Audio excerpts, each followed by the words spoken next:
Hello friends, दोस्तों आज बात करेंगे अजिथ्रोमाइसिन सस्पेंशन के बारे में।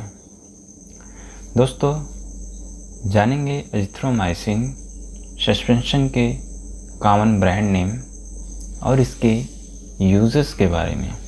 ये मेडिसिन किस किस कंडीशन में पेशेंट को दी जाती है, इस मेडिसिन को किस किस बीमारियों में दी जाती है, और जानेंगे इसके डोज के बारे में। ये कितनी मात्रा बच्चों में दी जाती है इसके बारे में जानेंगे, और इसके मोड ऑफ एक्शन के बारे में जानेंगे। ये दवा लेने के बाद कैसे शरीर के अंदर काम करती है, और इसके साइड इफ़ेक्ट के बारे में जानेंगे। इसको लेने के बाद अगर शरीर में कोई दुष्प्रभाव हो या साइड इफ़ेक्ट हो तो उसके बारे में जानेंगे। ये किस तरह के साइड इफ़ेक्ट देती है। दोस्तों अगर आप हमारे चैनल पर नए हैं तो प्लीज़ आप हमारे चैनल को सब्सक्राइब कीजिए और बेल आइकन को ज़रूर प्रेस कीजिए, जिससे हमारी आने वाली नई वीडियोस की नोटिफिकेशन आपको तुरंत प्राप्त हो। फ्रेंड्स, बात करें अजिथ्रोमाइसिन सस्पेंशन के बारे में तो ये मार्केट के अंदर 100 mg और 200 mg में अवेलेबल्स है। अगर इसके कॉमन ब्रांड नेम की बात करें तो इसकी जो कॉमन ब्रांड नेम है उसमें एजी सस्पेंशन, एजीवैक्ट, एजिथ्राल, एटीएम, लॉज, एजीमैक्स, जैथरिन, ये सब इसके कॉमन ब्रांड नेम है जो मार्केट के अंदर मेडिकल स्टोर्स पर आसानी से मिल जाते हैं। इसकी प्राइस की बात करें तो ये मेडिसिन 100 mg की जो सस्पेंशन होती है वो 43 रुपीज़ की मार्केट में अवेलेबल्स है।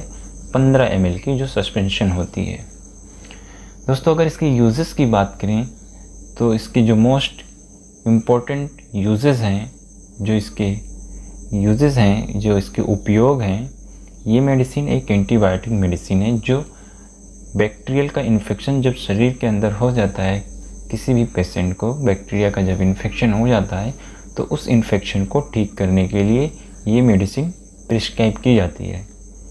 जैसे ईयर का इन्फेक्शन हो, अगर कान के अंदर किसी भी बैक्टीरिया का इन्फेक्शन हो, कान में दर्द हो रहा हो इस इन्फेक्शन के कारण, तो उस इन्फेक्शन को ठीक करने के लिए ये अजिथ्रोमाइसिन सस्पेंशन बच्चों को प्रिस्क्राइब की जाती है। आँखों का इन्फेक्शन हो या नोज़ का इन्फेक्शन हो, गले का इन्फेक्शन हो, थ्रोट में कोई भी इन्फेक्शन हो तो इस मेडिसिन को प्रिस्क्राइब किया जाता है, और ये इसका बहुत ही अच्छा रिस्पॉन्स होता है। इसका उपयोग लंफ का इन्फेक्शन, जो निमोनिया होती है बच्चों के अंदर, तो उस कंडीशन में इस दवा का उपयोग किया जाता है। इस दवा का उपयोग टाइफाइड फीवर के इन्फेक्शन में भी किया जाता है। जब टाइफाइड फीवर का इन्फेक्शन हो जाता है तो उस बैक्टीरिया को किल करने के लिए अजिथ्रोमाइसिन सस्पेंशन का उपयोग किया जाता है। इसका उपयोग गैस्ट्रोइंटेस्टिनल इन्फेक्शन में किया जाता है। जब पेट के अंदर गैस्ट्रोइंटेस्टिनल में बैक्टीरिया का इन्फेक्शन होता है तो उसको भी ठीक करने के लिए इस मेडिसिन का उपयोग किया जाता है। इसका उपयोग यूरिनरी ट्रैक्ट इन्फेक्शन में भी किया जाता है। स्किन के ऊपर कोई भी इन्फेक्शन हो तो उसे भी ठीक करने के लिए इसका उपयोग किया जाता है। इन सब इन्फेक्शन में इस मेडिसिन का बहुत ही अच्छा रिज़ल्ट है, बहुत ही अच्छा ये मेडिसिन काम करती है इन सब इन्फेक्शंस में। दोस्तों अगर इसके डोजेस की बात करें, ये कितनी मात्रा में बच्चों को दी जाती है, तो दोस्तों ये मेडिसिन बच्चों के वेट और एज के हिसाब से या उसके कंडीशन के हिसाब से ये मेडिसिन प्रिस्क्राइब की जाती है डॉक्टर्स के द्वारा। जो इसके जनरल डोज हैं, इस मेडिसिन को 5 mg पर kg पर डोज के हिसाब से बच्चों में प्रिस्क्राइब की जाती है 2 times BD, और इसकी 10 mg पर kg पर डोज OD प्रिस्क्राइब की जाती है बच्चों में। अगर आसान तरीके से समझें, अगर 8 kg का बच्चा है तो उसे अजिथ्रोमाइसिन सस्पेंशन 10 mg पर kg पर डोज के हिसाब से उसे 80 mg OD प्रिस्क्राइब की जाती है, या फिर उसे 40 mg सुबह और 40 mg शाम को दी जाएगी।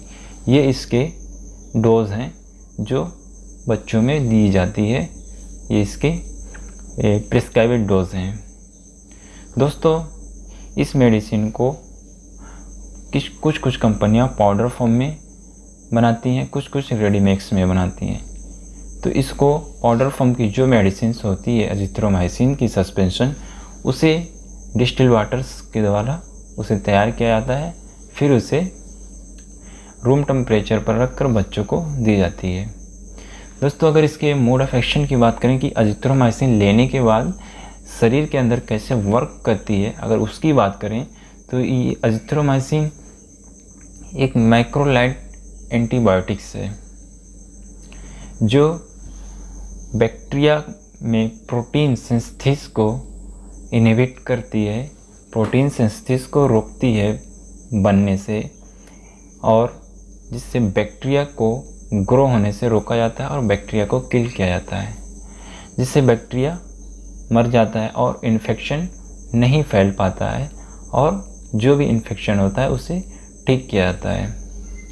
दोस्तों, इस मेडिसिन को 3 से 5 दिन लेने से इन्फेक्शन को पूरी तरह से ठीक किया जाता है। बात करें इसके जो कॉमन साइड इफ़ेक्ट हैं, जो इसके लेने के बाद जो शरीर के ऊपर जो इसके दुष्प्रभाव होते हैं, उसमें पेशेंट को उल्टी हो सकती है, पेशेंट को चक्कर आ सकता है, या पेशेंट को स्टमक का पेन हो सकता है, पेशेंट को कॉन्स्टिपेशन हो सकता है। ये सब इसके कॉमन साइड इफ़ेक्ट हैं जो पेशेंट में दिख सकते हैं। अगर इसके अलावा और भी कोई साइड इफ़ेक्ट दिखे तो प्लीज़ अपने डॉक्टर से तुरंत कंसल्ट करें। और अगर आपको हमारे वीडियोस के रिलेटेड या किसी भी मेडिसिन के रिलेटेड आपको किसी भी चीज़ की क्वेरीज हो तो प्लीज़ आप हमारे कमेंट सेक्शन में कमेंट कीजिए, और वीडियो अच्छा लगे तो उसे लाइक, शेयर और कमेंट ज़रूर कीजिए। Thank you so much.